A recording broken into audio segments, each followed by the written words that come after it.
Dr. Ticho was the one of 13 children. He was approximately the fifth or sixth one.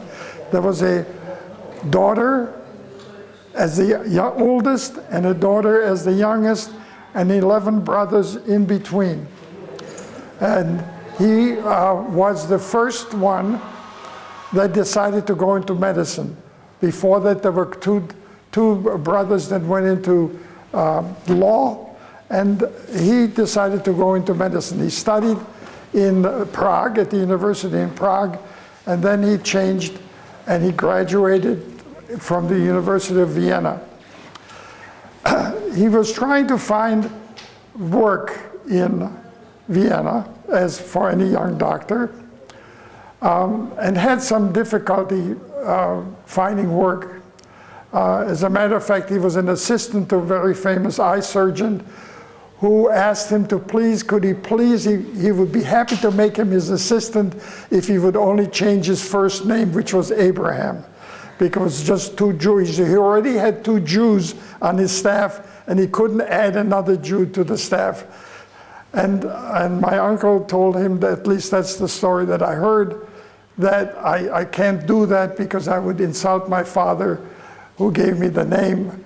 And the doctor then said, well, then I'm sorry, I can't give you the job. And supposedly my uncle said to him, well, don't worry about it. I'm going to open up an office across the street and give you competition from now on. Actually, what happened is that a friend of his told him that there was an institute here in Jerusalem that was looking for somebody to run the eye operation, the eye clinic. And he took the job. This is in 1912. And came here in 1912, arrived in Jaffa on a boat, took a donkey trip to Jerusalem, and arrived here and ran this clinic until World War I, which started in 1914. Whether you know it or not, that at that time the Ottoman Empire was very weak, and actually there were armies in this country from different other countries, including armies from Austria. And he was still an Austrian citizen, so he got inducted, and he ended up running an eye hospital in Damascus during the war. When the war ended, he ended up in Damascus with a pocket full of Turkish money, which was useless, and with no way to come back here. His brothers helped him out, sent him enough funds to come here, and in 1922, he purchased this building. This building was one of the first buildings built outside of the walls of Jerusalem, and was owned first by Arab prince, who then sold it to a Jewish collector of antiquities who was accused of having faked antiquities and who had to kind of run off very quickly before everybody caught up with him.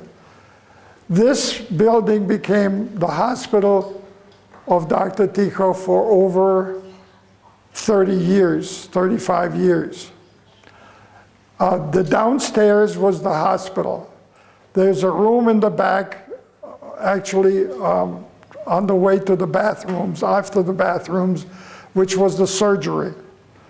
The place where the library was the pharmacy, and the other rooms were wards where patients were not ambulatory. They would stay in the hospital itself. This area on the second floor, which by the way was added, because you'll notice that the downstairs is Arabic, this is semi-Arabic. Some of the ceilings are not curved. This area was the apartment. These back stairs were the way you came to visit the family. The downstairs, the one that you came in, was the way patients came in. Now actually, only surgical patients came into this building. There is a building at the other side of the fence. If you look at the other side of the garden, I don't know whether it's still there, but it was there the last time I was here. There's been so much building going around here. That building was the clinic where, by the time Dr. Ticho was finished with surgery, he would go there and spend the next 2 or 3 hours seeing patients that lined up all morning. And one of the stories that they tell is that everybody had to line up, including British officers during the mandate. Whoever wanted to see Dr. Ticho had to get in line. And he would see one patient after the other, sometimes seeing as many as 200 to 250 patients during the morning session. And then around 1:30, he would come here for lunch, and that was the time when I could get to see him and I could speak to him. Always had to be very careful that you didn't talk nonsense, that you asked questions that had some wisdom in it, or that you answered his question with some care, because he took things very seriously. Unfortunately, at the age of about 60-something, 66 or something, he had a mild stroke. For the next 3 years, he stopped, of course, surgery, and he only worked in the clinic, and then he passed away from a severe stroke. His wife, Anna Ticho, was his first cousin, which was rather upsetting to the family when they did decide to get married. And unfortunately, some of the result of that was that poor Anna suffered 6 miscarriages and never had any children. But she started off, she was a graduate of the Viennese art school, and for many years, her art was sort of the sideline of a rich, well-to-do doctor, and she was taken seriously by the art circles, but she really didn't establish herself as an artist. However, she outlived her husband by 20 years, and during those 20 years, she managed to establish herself as probably the outstanding artist of Israel. Her art is seen all over the world. I know how much valued it is because I purchased some art of hers in recent years, and the prices keep going up. One of the things she did was she very reluctantly sold art. She only sold art if she wanted to, or she sold it to some people that she knew. She donated this building to the Israel Museum to become and remain an artist gathering place, to have orchestras, to have concerts here, which there are every Friday, and to have a place for exhibits, not just of her own exhibit of her material, but also exhibits of other artists and photographers, etc.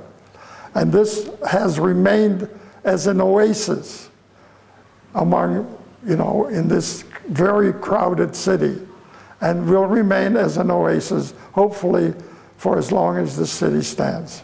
Dr. Ticho had essentially 3 collections. One was a very large collection of old Hanukkah candelabras. The other collection was a large collection of cactuses.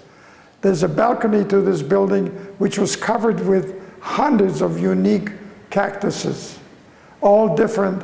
And what's more important, he knew exactly where each one came from, which was rather unique. The third thing that he collected, believe it or not, were trees. The garden outside of this building, had a collection of probably 30 unique trees.